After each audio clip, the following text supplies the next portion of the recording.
Halo, rekan-rekan mahasiswa. Kita bertemu kembali dalam modul pembelajaran bahasa Indonesia. Di dalam video kali ini, kita akan membahas satu topik lanjutan dari analisis kalimat efektif yang pernah kita bahas, yaitu pada tingkatan paragraf atau alinea. Nah, hal yang akan kita bahas adalah bagaimana mengenali sebuah paragraf yang efektif, terlebih lagi rekan-rekan mahasiswa, bagaimana bentuk pola-pola paragraf yang bisa kita kembangkan untuk menghasilkan variasi-variasi paragraf atau alinea yang akan kita ciptakan, baik nanti di dalam tulisan dan karya-karya ilmiah Anda. Oleh karena itu, rekan-rekan, silakan menyimak video topik kita kali ini sampai habis. Semoga nanti Anda bisa mendapatkan hal-hal yang baru terkait dalam proses pengembangan paragraf yang efektif Anda. Nah, rekan-rekan, sebelum kita masuk lebih jauh terkait dengan paragraf, tentu paragraf itu kita definisikan adalah kumpulan dari kalimat-kalimat yang di dalamnya mengandung ide atau tema-tema tertentu.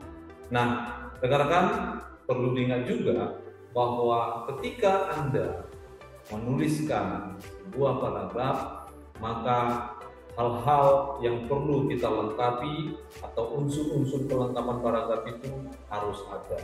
Nah, unsur-unsur yang dimaksud itu yang pertama ada kalimat topik yang di dalamnya nanti menjadikan adanya persoalan atau isu atau tema apa yang hendak nanti kita bahas dalam paragraf kita. Sehingga kalau Anda ingin menulis paragraf, pastikan bahwa tema atau topiknya sudah ada di sana, yaitu yang berada di dalam kalimat utama atau kalimat topik. Nah, yang berikutnya ada istilah kalimat penjelas atau kalimat pendukung, yang nantinya juga kalimat ini akan membantu menjelaskan atau menguraikan dari kalimat utama yang akan kita tuliskan. Nah, tak lupa juga kalau rekan-rekan ingin menulis sebuah paragraf, harus ada atau jelasnya fungsi-fungsi punktuasi, atau dalam hal ini tanda-tanda baca yang akan kita gunakan sebagai rambu-rambu untuk tulisan Anda yang efektif. Karena kalau tidak ada tanda baca, bayangkan rekan-rekan, Anda membaca atau menuliskan satu paragraf itu tidak mungkin hanya dengan satu nafas semuanya selesai. Jadi harus dijelaskan dulu bagaimana nanti kalimat-kalimat Anda itu jelas ada tanda bacanya sehingga membentuk konstruksi paragraf yang efektif. Nah, selain itu ternyata rekan-rekan dalam sebuah paragraf yang efektif harus juga terlihat bagaimana konjungsi atau kata-kata penghubung. Ingat, saat kapan nanti Anda menggunakan konjungsi intra-kalimat, saat kapan Anda menggunakan konjungsi antar kalimat, dan saat kapan juga Anda harus menggunakan konjungsi korelatif seperti penjelasan saya di video sebelumnya, sehingga nanti paragraf kita menjadi paragraf yang efektif. Dan tentunya yang tak kalah penting rekan-rekan, kalau Anda menuliskan sebuah paragraf, unsur kelengkapan pronomina atau kata ganti orang itu juga perlu kita perhatikan supaya tulisan kita itu tidak terkesan monoton karena ada kata ganti orang yang kita gunakan. Dalam konteksnya rekan-rekan, secara teori memang paragraf atau alinea itu nanti idealnya ya terdiri atas 3-5 kalimat. Namun tergantung juga nanti paragraf Anda itu berbentuk atau polanya seperti apa, sehingga bisa kita tuliskan dengan baik dengan unsur-unsur kelengkapan yang ada. Nah, rekan-rekan, kita coba perhatikan, ternyata membuat paragraf itu tidak mudah. Membuat paragraf itu butuh tantangan dan keseriusan. Mengapa? Karena ketika Anda membangun paragraf, tentunya dengan penguasaan kalimat efektif Anda, ternyata waktu kita menjalin kalimat-kalimat itu menjadi sebuah alinea atau paragraf, Anda harus memperhatikan 2 syarat minimal yang harus terpenuhi sehingga nanti paragraf Anda disebut paragraf yang efektif. Nah, adapun syarat yang dimaksud itu yang pertama adalah syarat kohesi, yang artinya kalimat-kalimat yang Anda susun nanti itu membentuk paragraf yang di dalamnya membicarakan satu tema yang sama, ya, jadi berkohesi. Dan yang kedua ada yang kita sebut berkoherensi, bahwa ketika Anda menyusun kalimat-kalimat itu harus memiliki unsur atau makna kepaduan. Nah, kalau itu tidak ada, itu jelas paragraf kita bukanlah paragraf yang efektif. Nah, coba kita perhatikan contoh di sana. Kalau kita baca, apakah ini termasuk paragraf yang berkohesi atau dalam arti kata memiliki satu tema atau satu pembicaraan di dalam paragraf ini. Nah, silakan Anda baca, Anda komentari apakah termasuk. Nah, kalau kita lihat nanti dari pembacaannya dari awal sampai yang terakhir, semuanya ini berbicara tentang tema bahasa. Yang artinya, kalau kita ikuti kalimat 1 sampai kalimat terakhir, semuanya memang betul berkohesi karena di dalamnya berbicara tentang bahasa dengan sifat pemerhati bahasa itu, sehingga nanti benar bahwa paragraf ini paragraf yang berkohesi.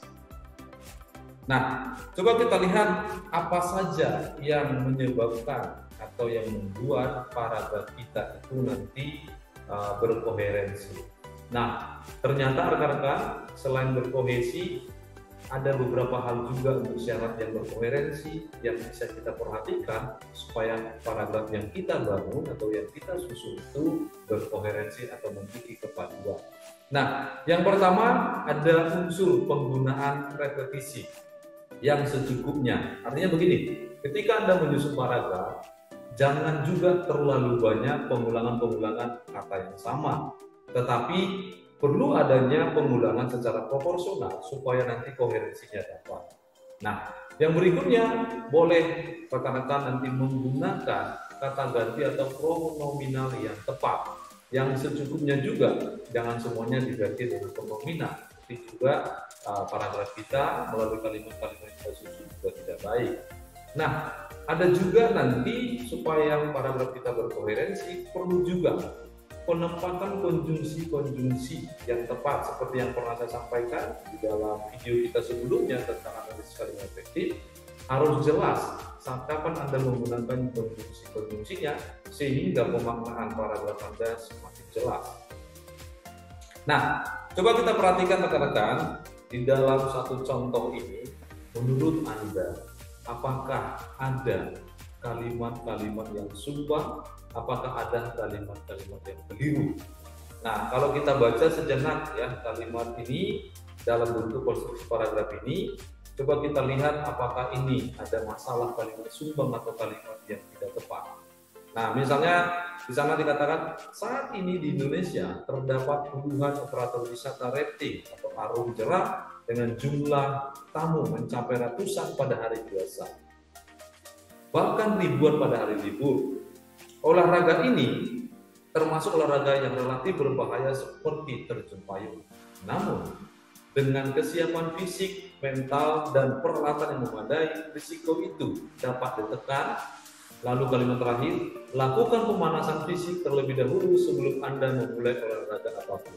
Nah, jelas rekan-rekan, kalau kita melihat paragraf ini adalah paragraf yang tidak efektif. Mengapa? Karena ternyata di dalam kalimat yang terakhir ada kalimat sumbang.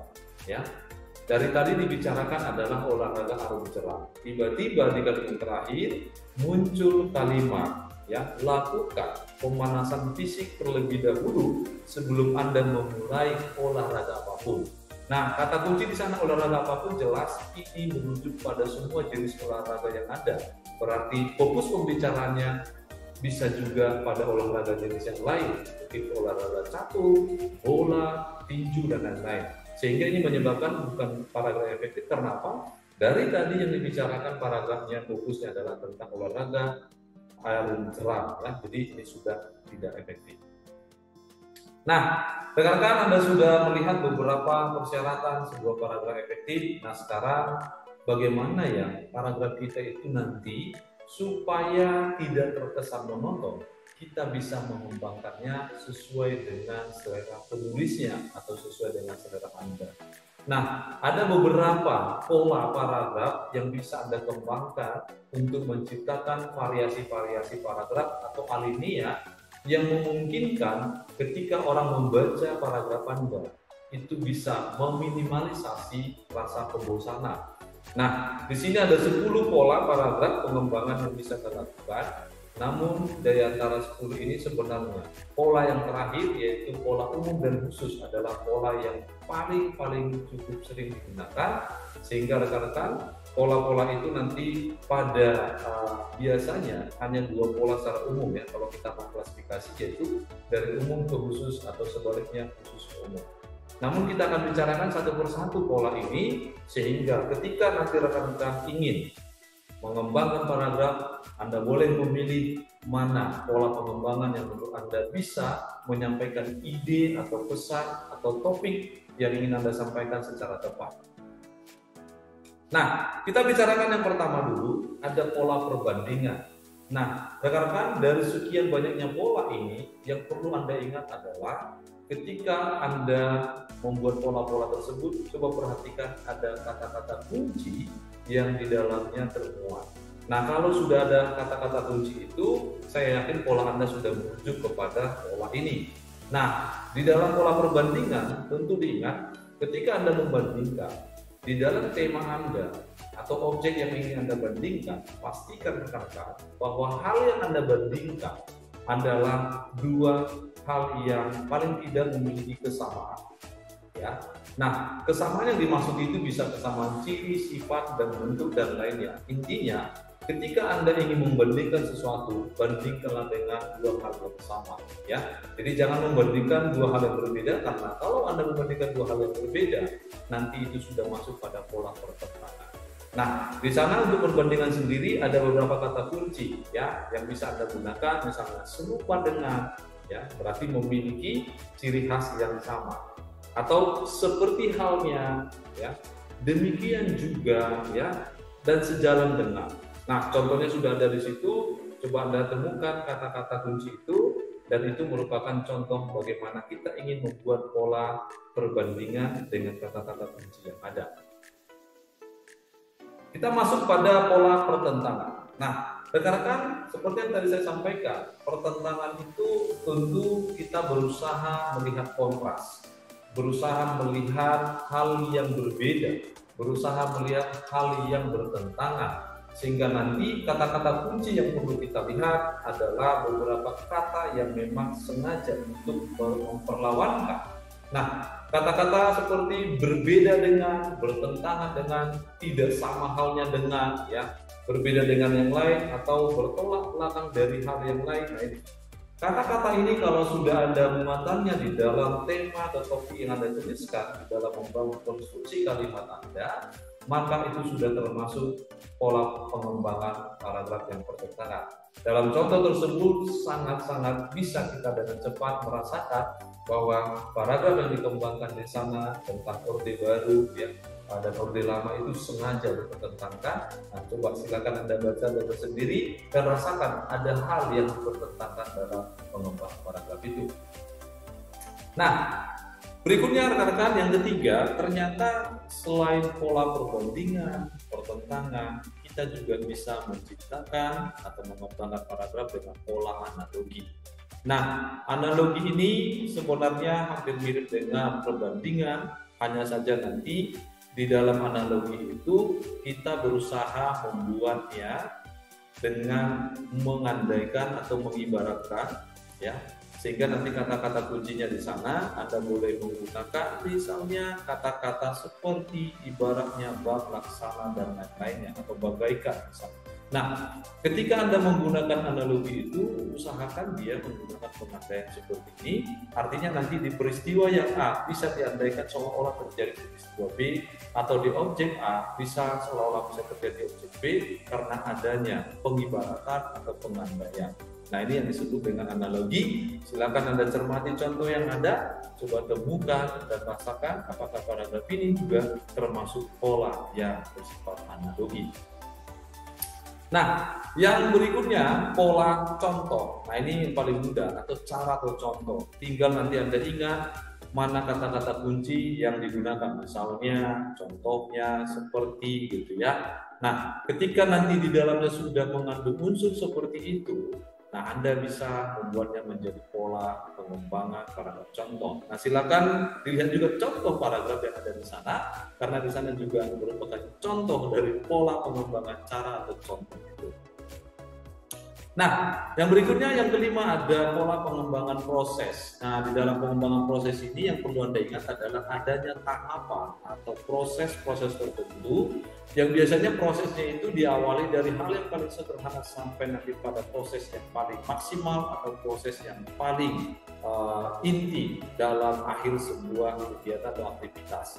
Nah, kata kuncinya adalah proses itu ada tahapan prosedural yang dilakukan, sehingga nanti tahapan-tahapannya Anda bisa menggunakan kata-kata kunci, misalnya pertama, kedua, berikutnya gitu ya, sampai selesai. Nah, itu bisa.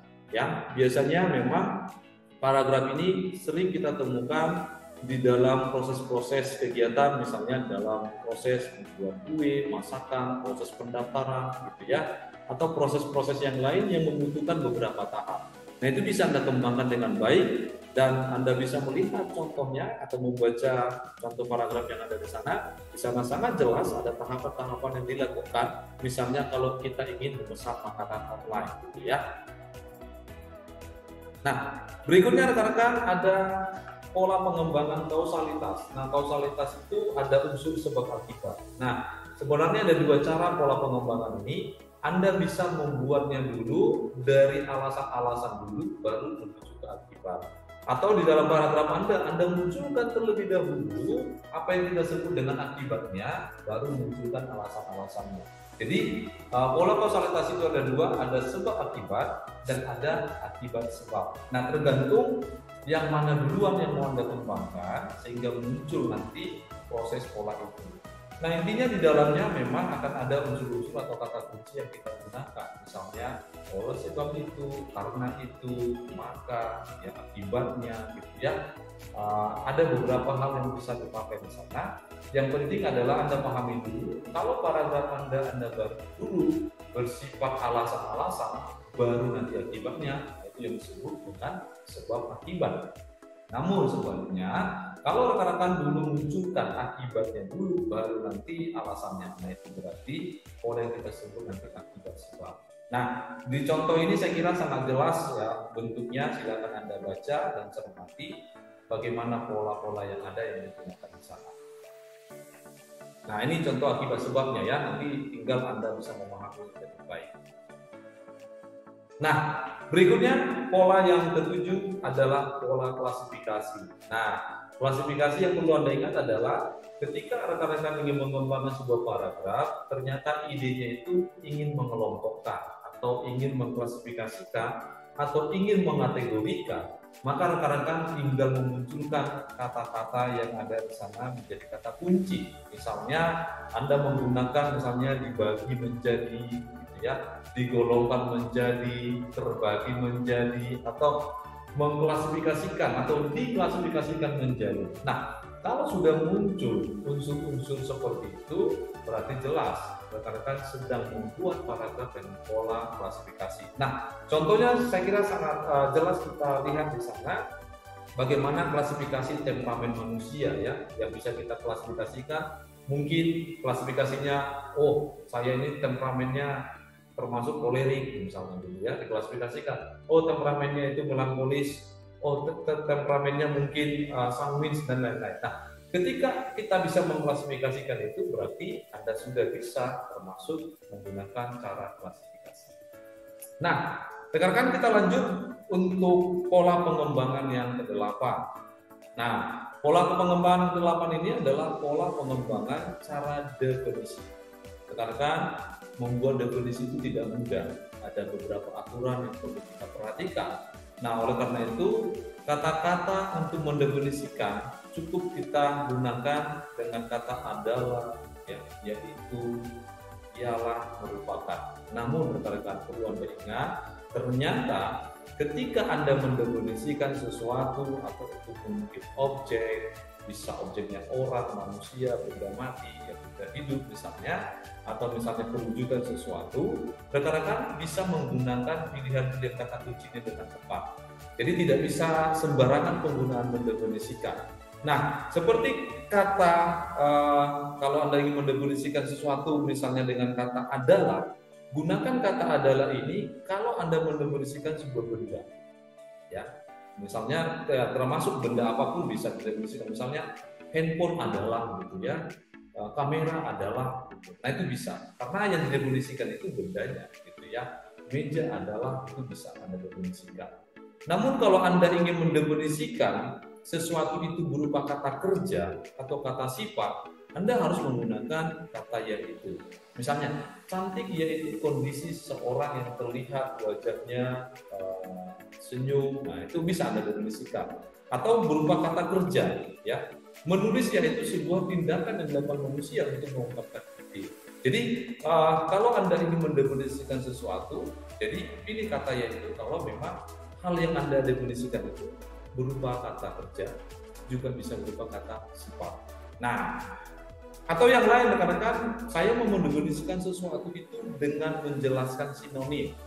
Nah, kalau Anda ingin menjelaskan sinonim yang sebenarnya maknanya sama, ya tinggal gunakan kata ialah. Ya, psikologi adalah ilmu jiwa misalnya, itu kan bisa ya. Jadi tinggal Anda memilih saja kata ialah. Nah, yang terakhir rekan-rekan, kalau Anda ingin mendefinisikan sesuatu merupakan sebuah wujud atau rupa, maka kata kunci yang harus Anda ingat kata merupakan. Ya, merupakan. Manusia merupakan perwujudan Tuhan atau karakter Tuhan yang paling mulia. Jadi perwujudan karakter manusia itu kita bisa definisikan manusia itu dari perwujudan sifatnya. Jadi Anda harus gunakan kata merupakan. Nah, sebagai contoh ada di situ penerapannya, rekan-rekan silakan Anda baca. Beberapa kata kunci itu sudah saya masukkan, mudah-mudahan Anda bisa memahami contoh yang ada. Nah, rekan-rekan, pola yang ke-9 yaitu pola sudut pandang atau point of view. Artinya kalau Anda ingin menggunakan pola pengembangan ini, berarti nanti paragraf itu akan memperlihatkan bagaimana cara pandang seseorang pada suatu objek tertentu. Nah, biasanya rekan-rekan sudut pandang itu akan banyak ditemukan dalam pola-pola pengembangan yang bersifat fiksi, ya. Biasanya kita temukan misalnya dalam cerpen, roman, novel begitu ya, atau misalnya dalam film-film begitu, itu biasanya digunakan. Namun bisa juga digunakan nanti dalam konteks penulisan mungkin opini ya, media massa di koran dan lain-lainnya. Intinya nanti sudut pandang itu akan menggunakan bagaimana posisi si penulis itu, apakah dia menjadi orang pertama, kedua atau orang ketiga di dalam tulisan itu, yang memperlihatkan bahwa bagaimana posisinya terhadap permasalahan atau isu yang diangkat dalam paragraf itu. Nah, di situ ada satu kutipan atau contoh cerita saja yang Anda bisa membacanya dengan baik, sehingga nanti ketika ingin membuat pola pengembangan sudut pandang, Anda bisa melakukannya sesuai dengan sudut pandang Anda mau jadi apa, mau jadi atau menjadi orang pertama, kedua atau orang ketiga. Nah, rekan-rekan, kita masuk pada pola pengembangan yang terakhir, yang seperti yang tadi saya katakan bahwa sebenarnya kalau kita rujuk semuanya, pola-pola pengembangan itu hanya ada dua ya. Cara berpikirnya yaitu apakah kita mengembangkan suatu paragraf itu berangkat dulu dari hal-hal yang general, hal-hal yang umum, hal-hal yang luas, menuju pada hal-hal yang spesifik. Nah, atau kita masuk pada hal-hal yang spesifik menuju pada hal-hal general. Nah, ini yang kita kenal nanti pembagian paragraf itu berdasarkan posisi atau letak kalimat utama. Kalau dia bersifat nanti di awal Anda letakkan bersifat deduktif, kalau nanti ternyata kalimat utamanya di akhir yaitu bersifat induktif. Jadi sebenarnya ini bisa kita lakukan dan pola-pola ini sangat-sangat baik ketika nanti Anda memahami posisi kalimat utama atau idenya mau diletakkan di mana, di awal atau di akhir. Nah, rekan-rekan, sampai kita di penghujung video ini. Terima kasih untuk Anda yang sudah menyimak video ini sampai selesai.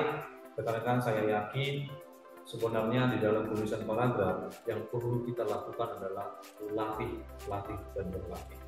Karena kalau Anda terbiasa berlatih, pola-pola pengembangan paragraf yang sudah saya sampaikan di sana akan dengan sendirinya terbiasa menuliskannya, dan ide-ide itu akan sangat mudah dibaca orang lain. Oleh karena itu, rekan-rekan, kalau Anda masih kesulitan untuk berlatih dan menuliskannya, saya berharap Anda boleh membaca referensi-referensi yang ada di sana, dan bisa juga mencari referensi-referensi di luar dari referensi yang sudah dituliskan dalam video ini. Nah, silakan dan selamat berlatih untuk Anda. Terima kasih untuk simakan Anda dan sampai bertemu di dalam video-video pembelajaran berikutnya.